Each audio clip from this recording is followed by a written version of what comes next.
주님의 이름으로 감사하고 또 축복합니다. 하나님께서 우리에게 어버이를 주셨습니다. 감사한 내용이죠. 우리 다시 한번 우리 남자분들과 자녀분들 같이 합니다. 해피 마더스 데이. 남자분들과 자녀분들 또 여자분들과 우리 자녀분들 해피 파더스 데이. 네, 저희 교회는 어버이날에 어머니와 아버지를 함께 그렇게 하기로 그렇게 해서 같이 페어런츠 데이로 섬깁니다.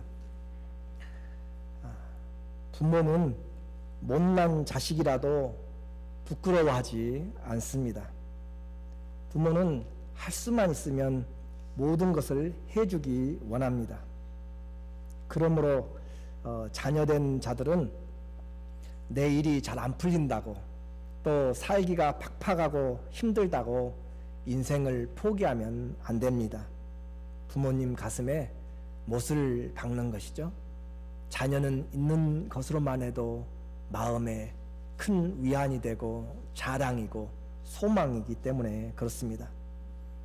그런 자녀들이 지치고 힘들어도 감사한 마음으로 이겨내고 세상을 땀 흘리면서 살아가는 것을 보면 부모들은 눈물을 흘리며 감사를 합니다.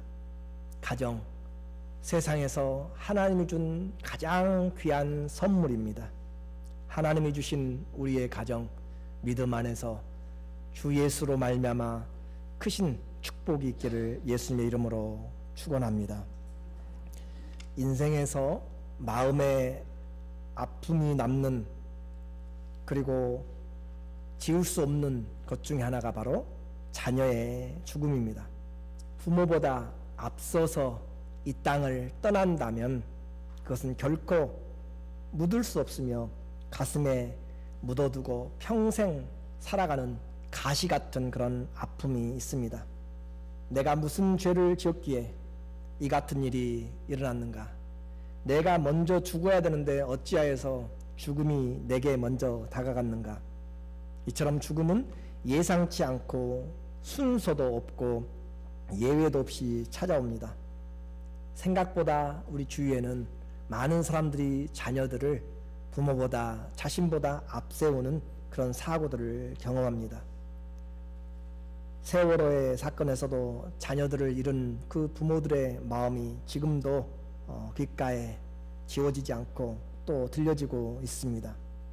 오늘 우리의 마음은 어떤 형편에서 자녀를 잃을 수도 있고 자녀가 또 없을 수도 있고 또 부모님을 잃을 수도 있고 하는 그런 상황에서 그리스도인들은 믿음을 어떻게 지켜나가야 하는가? 진실한 믿음은 위기 때 바로 소망을 발휘합니다. 믿음이 있기에 사망의 음침한 골짜기도 걸어갈 수 있고 믿음이 있기에 양쪽에 물이 홍해가 갈라져 있어도 물 가운데로 바닷속을 걸어갈 수가 있습니다. 주님이 세우신 인생은 이처럼 어려움 속에서도 주님과 함께 주님이 계신 것과 주님이 자기를 찾는 자에게 상 주신이심을 믿고 가는 것이 믿음입니다. 히브리서 11장 6절에 믿음이 없이는 기쁘시게 못하나니 하나님께 나아간 자는 반드시 그가 계신 것과 자기를 찾는 자에게 상 주신이심을 믿어야 할지니라. 하나님 아버지도 오늘 우리에게 향하신 아버지의 사랑을 이야기하고 있습니다.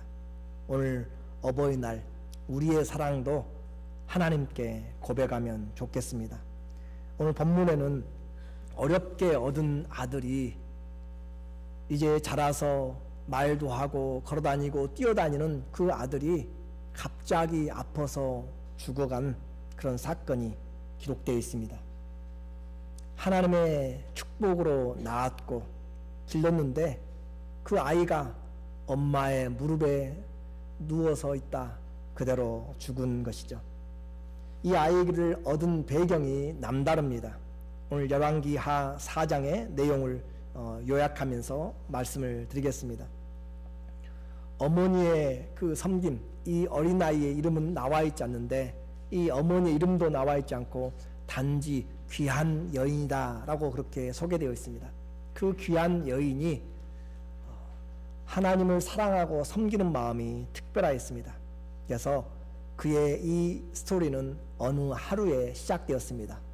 열왕기하 4장 8절에 보면 하루는 엘리사가 수넴에 이르렀더니 거기에 한 귀한 여인이 그를 간절히 권하여 음식을 먹게 하였으므로 엘리사가 그곳을 지날 때마다 음식을 먹으러 그리로 들어갔더라. 그래서 그 여인의 마음은 강권하여서 그냥 한두 번 한 것이 아니라 정말 소매를 잡고 또 그에게 말을 하고 정말 간절히 권하여서 음식을 먹게 가게 하는 거죠. 그렇게 해서 이제 한 번, 두 번 형식이 아니라 간절히 함으로써 엘리사와 이 사화는 저 갈멜산에서 사마리아까지 가는 그 중간에 이 수넴이 있는데 그곳에 갈 때마다 그곳에 가서 식사를 하고 힘을 얻고 가게 되었습니다. 어느 곳을 가면 항상 사랑하는 사람, 섬기는 사람이 있다라고 생각하면 마음이 편안하죠. 여러분의 자녀들이 캘리포니아에 있든 또 플로리다에 있든 또 한국에 있든 어디에 있든지 간에 그곳에 가면 우리의 자녀, 우리의 가족이 있다라고 생각하면 마음이 편한 것이죠. 쉬어갈 수 있는 것이고 위로를 받을 수가 있는 것이죠. 그래서 교제하는 이런 믿음의 형제 자매가 있음을 감사하면서 다른 사람들은 엘리사가 왔는지 갔는지 신경도 그렇게 쓰지 않은 것 같습니다.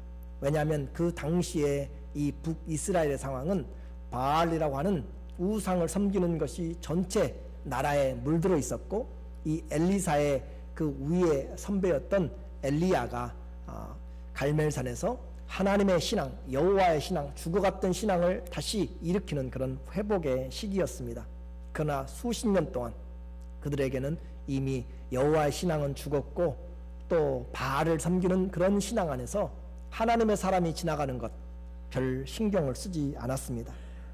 한 번 섬겼으면 충분하다고 생각할 수가 있는데 이 수넴 여인은 엘리사 일행이 가고 올 때마다 강권하여서 부담 없이 언제나 들려서 식사하고 가도록 그렇게 이야기를 했죠.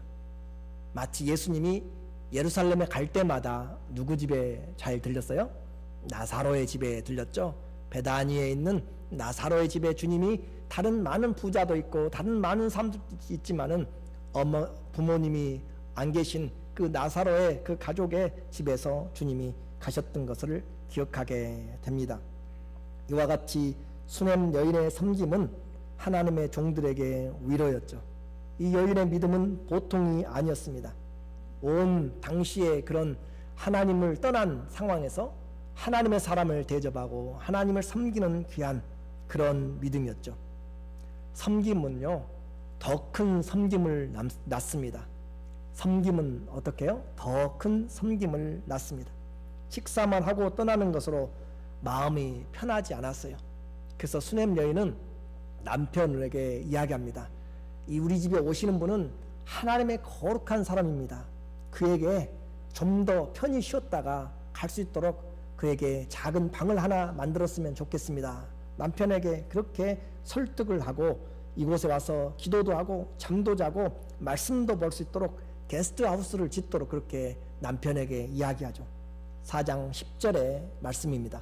남편에게 청하건대 우리가 그를 위하여 작은 방을 담 위에 만들고 침상과 또 책상과 의자와 촛대를 두사이다. 그가 이르면 거기에 머물리다 하였더라. 이 여인은 하나님도 섬기는 그런 마음이 있고 남편도 섬기는 마음이 정말 귀한 여인이었습니다. 그 귀한 여인의 마음처럼 남편은 그 지붕 위에, 보통 유대인들의 집은 위에가 지붕이 편편 플랫합니다. 그래서 그곳에 집을 지어서 게스트하우스를 만들어서 쉬도록 하였죠. 섬김은 섬길수록 더 섬기고 싶은 것이 사랑입니다. 섬기고 힘들고 지치다 라고 생각하면 진정한 사랑에서 섬긴 것이 아니요 억지로 섬긴 것이 되는 것이죠. 진정한 사랑은 섬길수록 귀한 것이고 더 더 섬기고 싶은 것, 그것이 사랑이다라고 했습니다. 그래서 그는 이 섬김을 더 섬겨주지 못해서 미안하고, 더 섬겨주지 못해서 하고 싶고, 더 베풀고 싶은 마음, 이것이 사랑이고, 이것이 부모님들의 마음이죠. 할 수만 있으면 더 섬기고 싶고 주고 싶고, 미안해서 못 해줘서 미안한 것이 부모님의 마음입니다. 더 못 줘서, 더 못 해줘서, 그렇게 사랑에서 나온 것이 섬김의 은사죠. 은혜 받을 사람은 복 받을 일들을 하게 됩니다. 반대로 은혜를 차버리는 사람, 하나님이 부어주시는 은혜도 주어도 받지 못하는 사람, 그런 사람들은 하나님이 주신 은혜와 평강을 헌시짝처럼 버리는 사람들도 있습니다. 성도는 우리가 누구를 대하든지 주님을 섬기듯이 섬기면 하나님의 은혜가 있을 줄로 믿습니다. 우리에게 다가오는 모든 사람들은 하나님이 우리에게 붙여주신 손님이요, 하나님이 우리에게 만나게 하신 사람들입니다. 그러므로 그 어린아이가 됐든 연약한 자가 됐든 그 누가 됐든지 우리는 그리스도를 섬기는 것 같이 섬길 때 주님을 보는 것이죠. 골로새서 3장 23절에 무슨 일을 하든지 마음을 다하여, 누구에게 하듯 하고요? 누구에게 하듯 해요? 주님께 하듯 하고, 사람에게 하듯 하지 말라. 이는 기업의 상을 주님께 받을 줄 아나니 너희는 주 그리스도를 섬기느니라.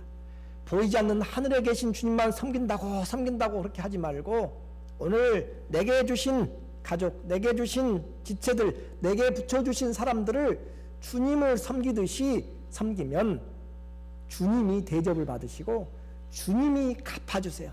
어린아이에게 했는데 어린아이는 나에게 갚을 것이 없어요. 근데 누가 갚아주신다고요? 주님이 갚아주신다고요.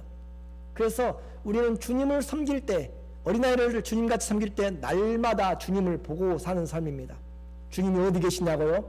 바로 옆에 지체들에게 주님이 계십니다. 그들을 사랑하는 자가 바로 그분을 창조하신 분을 사랑하는 것이요, 보내신 이를 사랑하는 것입니다. 이렇게 이 수넴 여인은, 귀한 그 여인은 하나님을 섬겼고 남편의 의중을, 남편의 뜻을 존중하며 그렇게 섬겼습니다. 섬김을 받은 엘리사, 하나님의 종, 또 하나님은 마음이 부담이 돼요. 어린아이가 자기가 받은 용돈을 가지고 엄마 아빠의 선물 사서 주었을 때 마음에 기쁨도 있지만 부담이 되는 것이죠. 어느 하루에 엘리사의 마음이 부담이 되었습니다.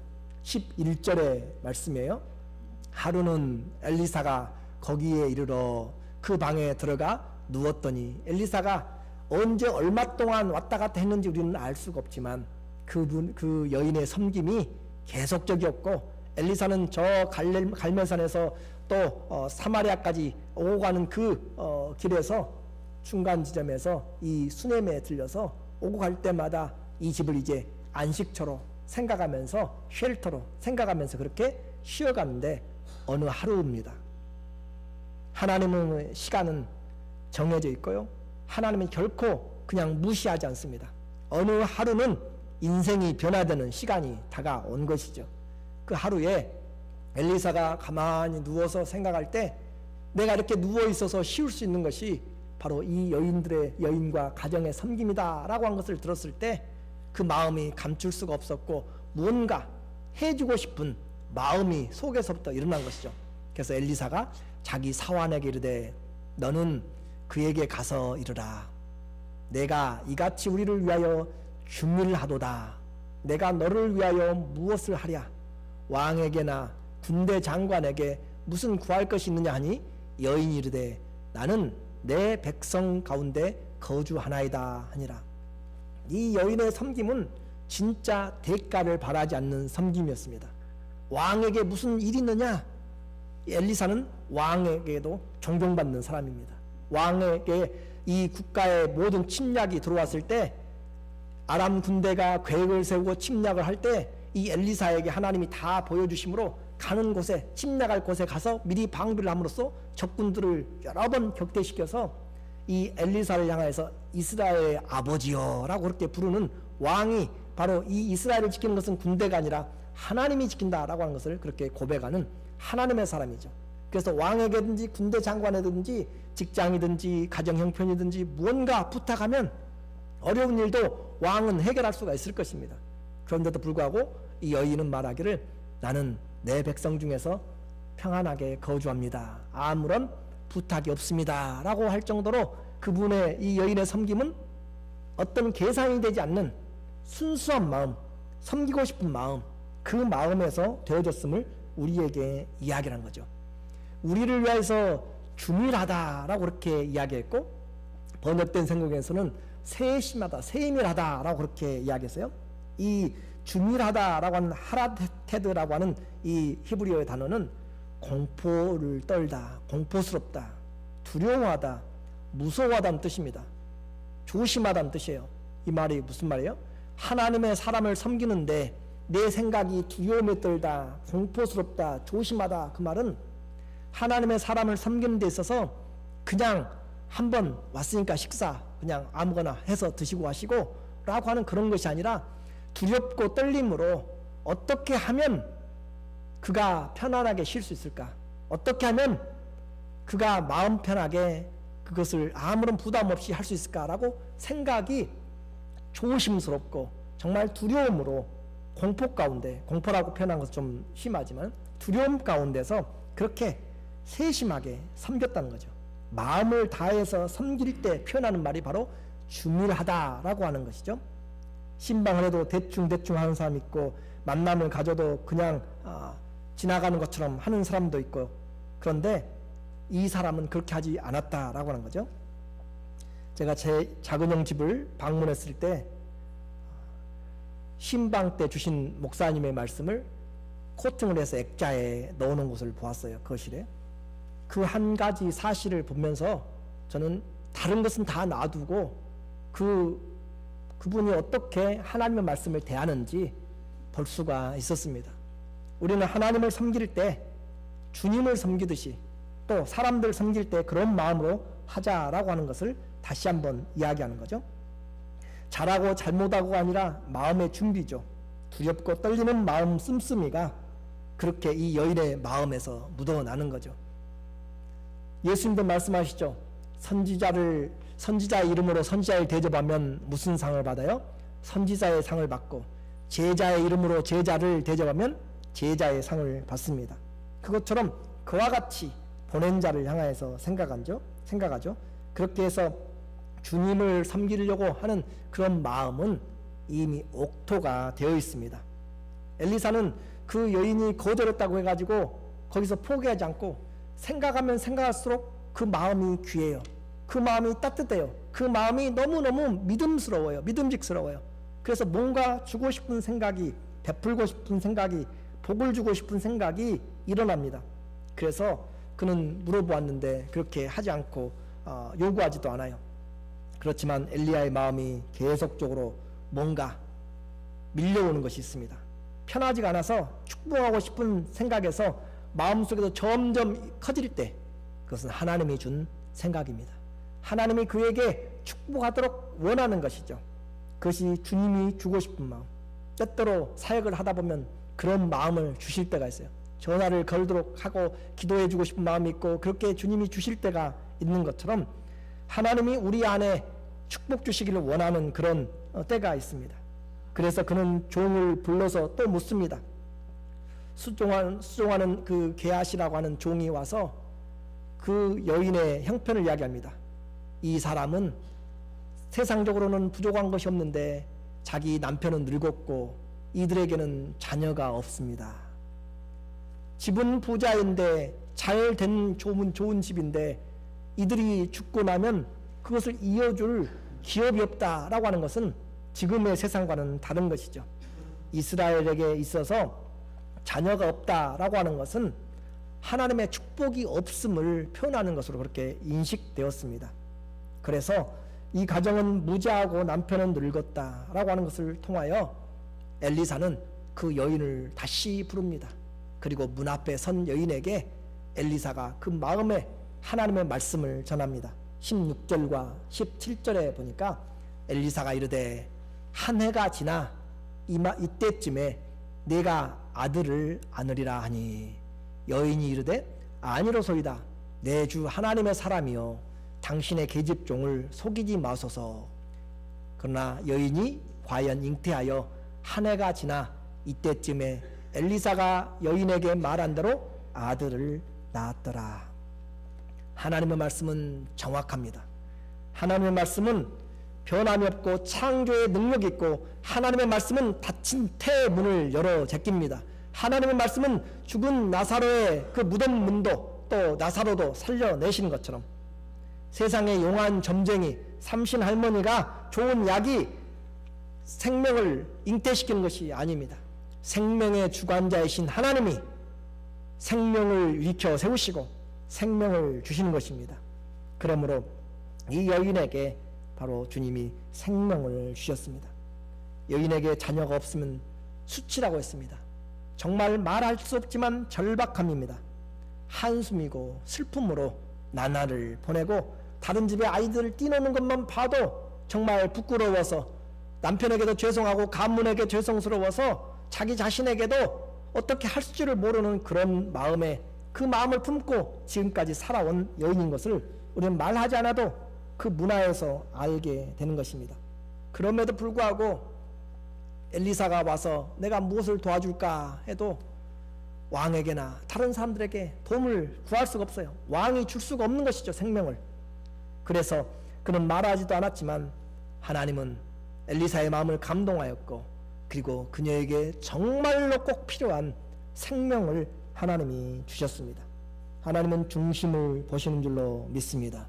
그렇게 해서 이 어린아이가 태어나서 그 집안에 얼마나 경사가 났겠어요. 노년에 얻은 아이고 정말 그 부잣집에 귀한 아들이 태어났기 때문에. 그리고 아이가 자라갑니다. 이제 뛰어다니고 걸어다니면서 들판까지 아버지가 일하는 곳까지 가서 그렇게 돌아볼 정도로 그렇게 뛰어다니는 그 소년이 어느 날 갑자기 죽음을 맞이하게 되는 것이죠. 호사다마라고 좋은 일에 마가 끼는 것이죠. 그렇게 사람들이 말한 것처럼 그 어느 하루가 되었습니다. 여러분의 성경 18절에 그 아이가 저기 자라매 하루는 곡식 베는 자에게 나가서 그 아비에게 이르렀더니 또 하루는 그들에게 아픔을 가져오는 하루였습니다. 그리고 19절과 20절에 보니까 아들이 그 아버지에게 밭에 가서 추수하는 아버지에게 가서 아버지에게 아들이 하는 말이 아버지에게 이르되 아빠 내 머리야 내 머리야 아이고 머리야 머리야 이렇게 이야기하니까 그의 아버지가 사환에게 이르되 말하여 그의 어머니에게 데려가라 하매 곧 어머니에게로 데려갔더니 낮까지 어머니의 무릎에 앉아 있다가 죽으니라. 모든 기대와 소망이 다 끝이 납니다. 죽음은 어느 누구도 돌이킬 수가 없는 그런 세상에서 가장 힘들고 어려운 일입니다.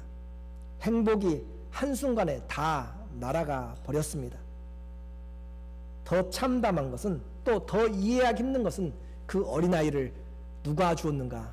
하나님이 그 가정에 주신 선물이기 때문에 이제는 내게 하나님의 선물이 떠나갔는가? 하나님의 축복이 내게 떠나갔는가? 하나님이 더 이상 함께하지 않는가라고 하는 그런 하나님과의 관계가 힘들어지면 모든 것이 다 무너지게 되는 그런 상황이죠. 엄마가 또 부자가 손 한 번 못 써보고 어린아이가 어머니의 무릎에서 품 안에서 죽었습니다. 여기에서 수넴 여인의 믿음이 다시 한번 일어나게 됩니다. 죽은 그 어린아이를 품고 그 선지자가 오고 가면서 머무는 그 2층에 게스트하우스로 올라가서 그곳에 침상에 그대로 눕혀놓고 남편을 부릅니다. 나에게 사환 한 명과 나귀를 한 마리 주세요. 내가 선지자에게 갔다 오겠습니다. 초하루도 아니요 안식일도 아닌데 지금 무슨 일로 가겠는가? 라고 그렇게 남편이 물어도 평안입니다 라고 그렇게 이야기합니다. 자기의 아들 독자가 죽었으면 울고 불고 소리치면서 애통하면서 모든 사람들 집안이 발칵 뒤집히고 그래야 될 상황이죠.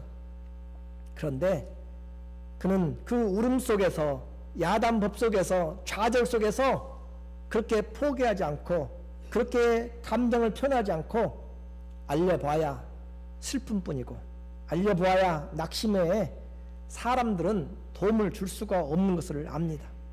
이런 위기, 이런 고통의 현장에서 이 어머니, 이 여인은, 귀한 여인은 어떻게 했는가? 속은 급하고요, 눈앞은 깜깜하지만 믿음 없는 사람들과 지금 씨름할 수도 없습니다.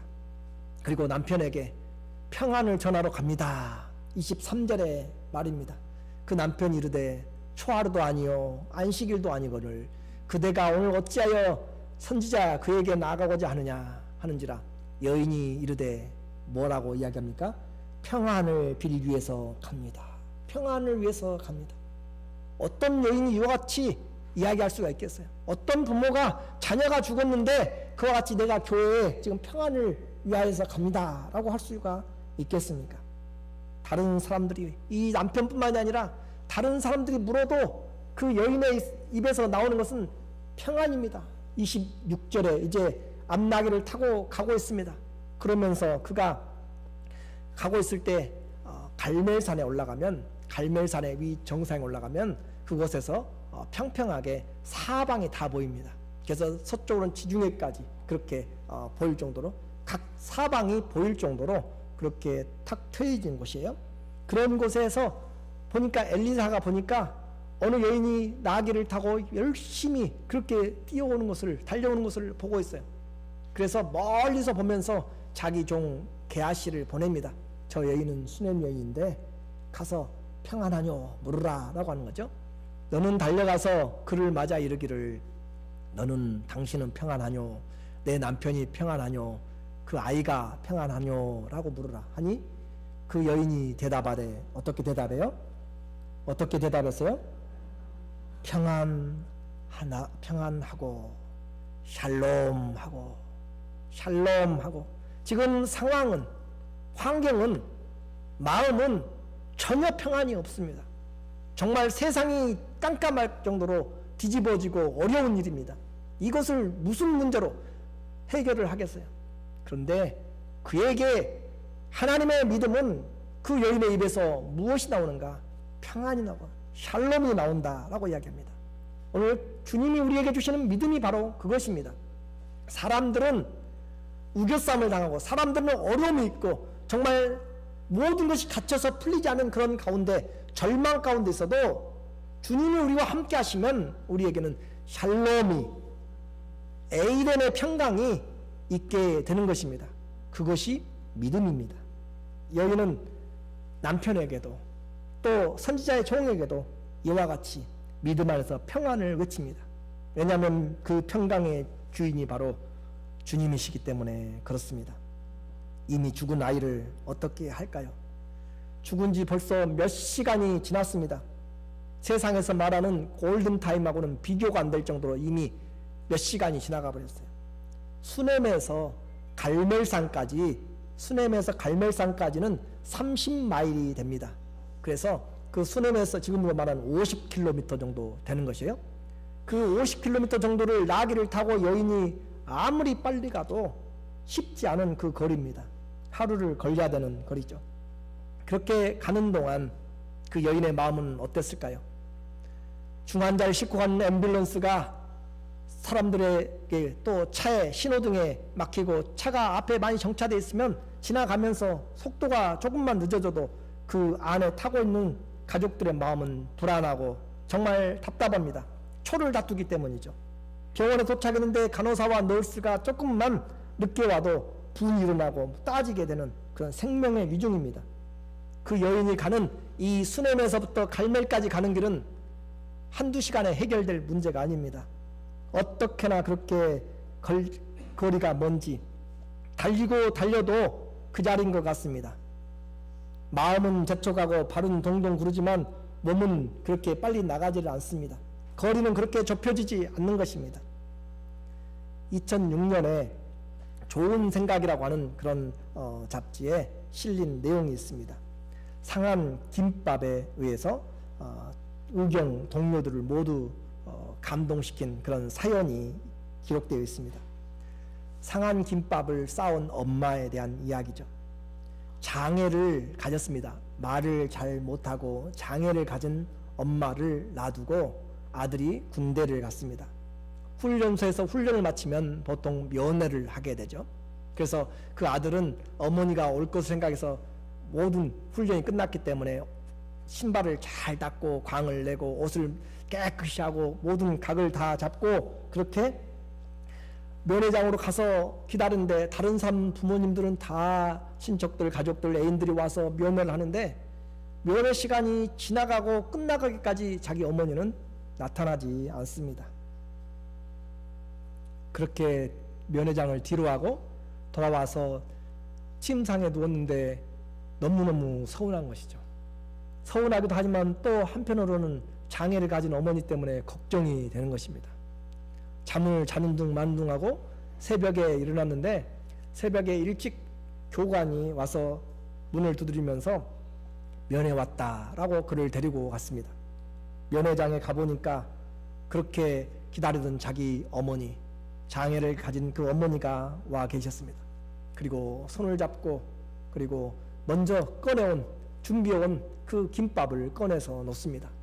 김밥을 풀자마자 쉰내가 나는데 이 아들은 그것에 상관없이 그 김밥을 먹으면서 엄마가 싸준 김밥 최고로 맛있다고 그렇게 몇 개를 먹는데 어머니가 하신 말씀이 그 말씀을 듣고 더 이상 김밥을 먹을 수가 없었습니다.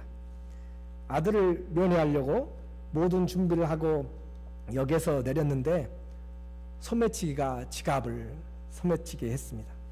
가진 돈이 없어서 이 사람 저 사람에게 돈을 좀 빌려달라고 꾸어달라고 좀 그렇게 했지만 의사 전달이 잘 되지 않고 또 길거리에서 돈을 구하면 여러분들은 주겠어요? 주지 않고 거지인 것처럼 생각해서 아무도 도와주는 사람이 없었습니다. 그렇다고 아들에게 가는 길을 포기할 수도 없고 그래서 그 여인은 그 어머니는 장애를 가지고 그 아들의 훈련소 학교까지 걸어서 하루를 꼬박 걸어서 그곳까지 갔습니다. 이미 해는 기울었고 밤낮을 걸어서 새벽에 그곳에 도착해서 자기가 싸온 그 김밥을 내놓았고 아들은 그것을 맛있게 먹었다는 것이죠. 이 소식이 그 동기들에게 또 교관들에게 알려졌고 그들은 그 어머니 때문에 개교 이래로 한 번도 그 학교에서 부모와 자녀가 잔 적이 없지만 그 방을 하나 만들어서 하루를 머물 수 있도록 했고 그 다음날 일찍 떠날 때 동기들과 조교들이 돈을 모아서 300만 원을 그 자녀의 그 어머니의 손에 쥐어줬습니다. 그 동료들의 사랑이 지금 그런 전후의 이야기가 아니죠. 자식을 사랑하는 어머니의 마음을 지금 이야기하는 거죠. 어머니에게 자식을 만난 데는 거리가 문제가 아닙니다. 어머니에게 자식을 만난 데는 내 아픈 불편한 장애가 문제가 아닙니다. 자녀를 위한 어머니는 자녀를 위한 부모는 강합니다. 부끄러움이 없습니다. 자기 자존심도 다 내려놓는 것이 부모의 마음입니다. 수넴 여인은 나귀의 발걸음이 얼마나 느린지 모릅니다. 아들은 이미 죽었는데 갈멜산까지는 힘들고 어려운 길입니다. 하나님이 준 자식이 자신의 무릎에서 손 한 번 못 써보고 죽었고 이 일을 알지도 못하고 오직 하나님의 선지자를 찾아가는 그 하루의 거리는 정말 사망의 골짜기였고 뼈가 마르고 입술이 바짝바짝 타고 눈앞이 깜깜하고 억장이 무너지는 시간입니다. 그리고 걷고 힘들고 어렵게 마침내 선지자의 앞에 도착했을 때 그 여인은 아무 말도 없이 그냥 선지자의 발을 그냥 끌어안았습니다. 27절의 말입니다. 산에 이르러 하나님의 사람에게 나가서 그 발을 아는지라. 게하시가 너무 꽉 잡고 붙잡고 있으니까 그 종 게하시가 와서 좀 물리치려고 할 정도로 지금 굳게 마음을 다해서 붙잡고 있는 것이죠. 하나님의 사람이 이르되 가만두라. 그의 영혼이 괴로워하지만은 여호와께서 내게 숨기시고 이르지 아니하셨도다 하니라. 그 마음에 얼마나 큰 심한 아픔과 절망과 좌절과 애통함이 있는데 누구에게 말 한마디 하지도 못한 그 답답함이 있어서 지금 이 선지자의 발을 붙잡고 있는 그 상황을 지금 엘리사는 보고 있는 것이죠.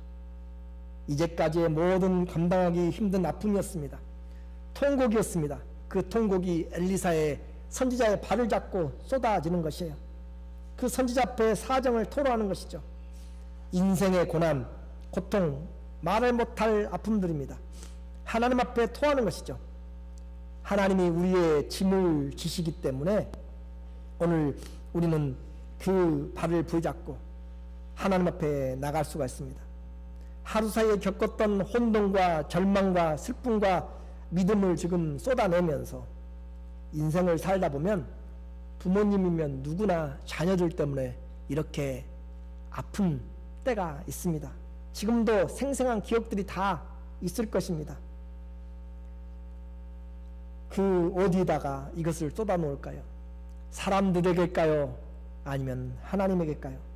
우리에게는 하늘 아버지가 계십니다.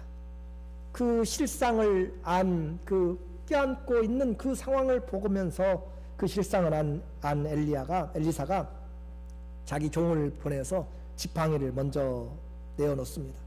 그리고 그 여인을 뛰어놀게 하려고 해도 그 여인이 떨어지지 않고 지팡이를 이미 보내서 그곳으로 가도록 종을 시켰지만 여인은 발을 놓치지 않고 선지자와 함께 가기를 청합니다. 30절의 내용입니다. 30절에 아이의 어미가 이르되 여호와께서 사심과 살아계심과 당신의 영혼이 살아계심을 두고 맹세하노니 내가 당신을 떠나지 아니하리라. 결단코 이 여인은 엘리사가 없으면 가지 않겠다라고 하는 것이죠. 자기 아들이 죽어있는 곳에 가지 않겠다. 그리고 엘리사는 그 여인과 함께 마침내 함께 그 수넴으로 돌아갔습니다. 그리고 그곳에 가서 이미 죽어 있어서 자기 침상에 놓여있는 그 아이를 보면서 하나님께 기도합니다. 33절과 34절에 들어가서는 문을 닫고 두 사람뿐이라 엘리사가 여호와께 기도하고 아이 위에 올라가 엎드려 자기 입을 그의 입을 그의 어린아이의 입에 또 자기 눈을 그 어린아이의 눈에 자기 손을 그 손에 대고 그 위에 엎드리니 그 아이의 살이 점차 차차 따뜻하여지니라. 그렇게 해놓고도 답답해서 다시 내려가서 마당을 한 바퀴 돌고 돌아와서 답답함을 하나님께 또 기도하고 또 다시 기도합니다. 그리고 아이가 7번 재채기하고 숨을 쉬고 살아납니다. 그리고 그 여인에게 그 아들을 주게 되죠. 36절과 37절에 보니까 엘리사가 이르되 내 아들을 데리고 가라 하니라. 여인이 들어가서 엘리사의 발 앞에서 땅에 엎드려 절하고 아들을 안고 나가니라. 살아난 아들을 안고 나가니라. 어머니가 믿음의 부모가 아들을 살렸습니다. 하나님이 그 믿음을 보셨습니다. 하나님 앞에서 자녀를 향한 그 부모의 기도는 기적을 발휘합니다. 물이 위에서 아래로 흐르듯 사랑도 위에서 아래로 흐릅니다. 부모가 자녀에게 더 주고 싶고 더 베풀고 싶은 그 사랑을 주는 것은 바로 그 부모보다 더 위에 계신 하나님이 사랑을 부어주시고 흘러내리기 때문입니다. 이것이 성경의 이야기입니다. 하나님이 세상을 이처럼 사랑하사 독생자를 주셨으니 우리를 구원하기 위해서 생명을 주셨습니다. 생명은 주님에게 있습니다.